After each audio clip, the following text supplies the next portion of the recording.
Tu l'aimes-tu, le lac Saint-Jean? Tout à fait. Moi, je venais dans ma jeunesse sur cette plage. Ça me rappelle de bons souvenirs. Ah ouais.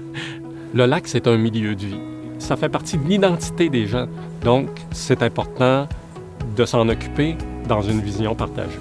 À l'époque, là, on a voulu produire de l'aluminium dans la région. Puis lorsqu'on alimente des alumineries, ça prend une énergie fiable et en continu.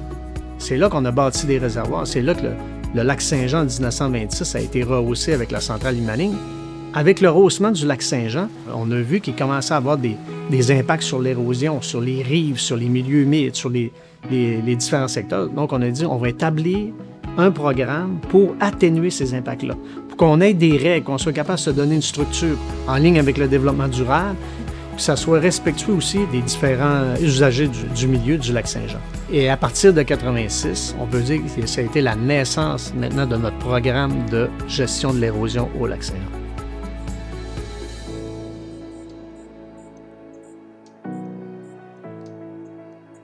On parle aujourd'hui de développement durable. En 1985-86, c'était pas quelque chose qui était clairement connu de la part de tout le monde. Le programme, en fait, avait un objectif qui était de réaliser des travaux en tenant compte de l'aspect humain, de l'aspect technique, de l'aspect biologique et économique, naturellement. Ça fait que ça a été très avant-gardiste. Ça a donné des très bons résultats. Le programme couvre un territoire de plus de 250 km, qui est l'équivalent de la distance entre Québec et Montréal. Le programme a été mis en place étant donné la nature et l'envergure des interventions qui sont nécessaires pour gérer l'érosion. Ces interventions-là nécessitent des autorisations gouvernementales, c'est-à-dire un décret. Le programme permet d'avoir une vue d'ensemble sur 10 ans. Le décret lui permet de réaliser les interventions à un meilleur rythme qu'à la pièce et permet d'avoir une conformité environnementale. Le grand objectif du programme n'a pas changé depuis 1986. C'est atténuer les impacts du rehaussement du lac Saint-Jean en considérant le rééquilibre touristique, l'environnement et la villégiature. Les interventions autour du lac Saint-Jean que le programme de stabilisation des berges fait, c'est typiquement pour contrer l'érosion.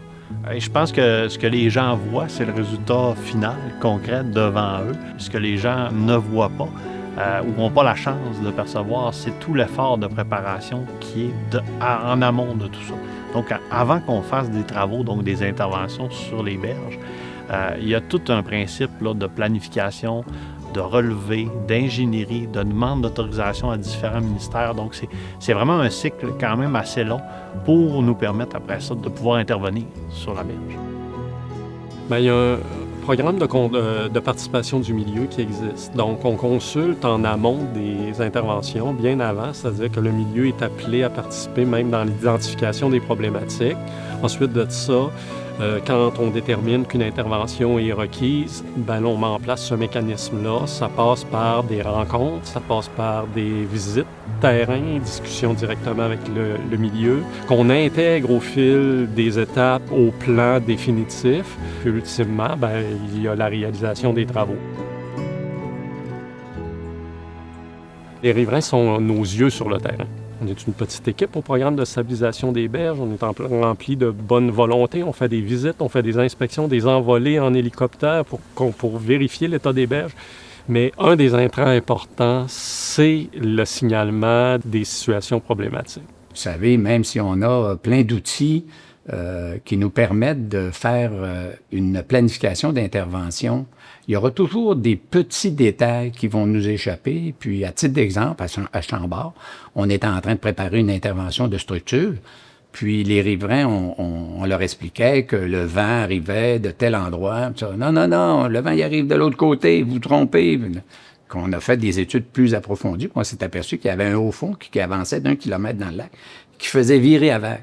Fait que c'est ça qui nous a permis de modifier nos interventions. Fait que, tu sais, la petite intervention humaine du résident va te permettre d'ajuster ton intervention. Chaque intervenant a son rôle. Rio Tinto, on est responsable d'intégrer les commentaires du milieu, de les consulter, de réaliser les travaux. Puis les riverains ont leur responsabilité également, soit de respecter la réglementation concernant la bande riveraine, puis aussi de nous rapporter les situations problématiques pour qu'on puisse intervenir puis nous faire part de leurs commentaires et de leur vécu. Le respect de la réglementation est important, surtout pour le fait que le programme de stabilisation des berges n'intervient pas lorsque les situations ou les ouvrages sont non conformes à la réglementation.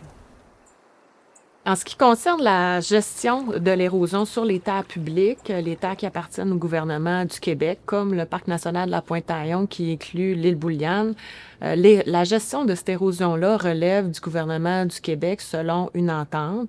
Ceci étant dit, le programme intervient sur plusieurs milieux sensibles au Parc national de la Pointe-Taillon et collabore depuis de nombreuses années avec les représentants de la CEPAC. Cette collaboration-là entre le parc et Rio Tinto et Alcan avant, elle date de plusieurs décennies. Réaliser les travaux, tout ça, ça demande énormément de temps, de ressources et d'argent. Moi, comme directeur du parc, pour moi, c'est capital, cette collaboration-là, pour la protection à long terme du parc, là. Le programme génère plusieurs retombées positives et contribue à sécuriser les rives, protéger les milieux naturels, maintenir la qualité de vie. En fait, le programme à plus long terme contribue à soutenir la villégiature, le tourisme, l'économie régionale, tout ça en réduisant les effets de l'érosion. En fait, le programme a été mis en place pour la communauté. Pour ce qui est des impacts des travaux de stabilisation, c'est certain qu'ils sont majeurs parce qu'on conserve pas seulement des milieux riches écologiques, mais on conserve aussi des accès pour le récréotourisme. Donc le rechargement des plages, par exemple, est un bel exemple. Certaines plages très connues ou très achalandées, s'ils ne profitaient pas de travaux de protection, ils seraient plus accessibles carrément au public, là.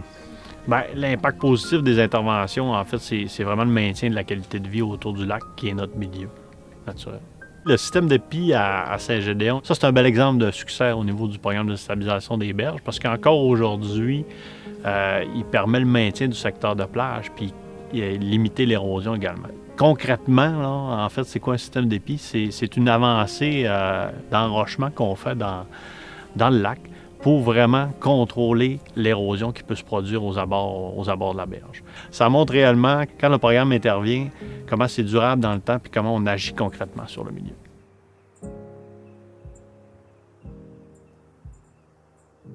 Depuis les 40 dernières années, le programme s'est construit avec le milieu du lac Saint-Jean. Il y a une entente de gestion participative qui a été signée avec la Première Nation des Piécois-Vilnuts, avec les 3 MRC et Rio Tinto. Cette gestion participative-là, c'est innovateur. Je pense qu'on était des pionniers, tous ensemble, de vouloir collaborer pour le bien du joyau qu'est le lac Saint-Jean. Ce qui m'a le plus marqué, c'est la capacité du programme à s'adapter. Parce que, vous savez, il y a eu des nouvelles demandes environnementales qui ont été ajoutées. On s'est adapté à ça. Il y a eu des nouveaux groupes qui se sont intégrés dans le cadre du programme. On s'est adapté à ça. Il y a eu plein de petites affaires qui se sont ajoutées au fur et à mesure. Puis on s'est toujours adapté à cette situation-là pour modifier soit notre intervention ou notre façon de faire. Le programme évolue constamment. On n'a qu'à penser aux techniques, aux matériaux, aux approches de gestion de l'érosion. Il y a la loi sur la qualité de l'environnement aussi qui nous amène à réfléchir davantage à la nécessité d'intervenir. Le programme dans les prochaines années, je vois beaucoup un programme flexible et agile. Je vois un programme qui s'adapte en fonction des changements climatiques. Je vois un programme encore plus accessible pour la communauté. Puis je le vois vraiment en partenariat avec le milieu.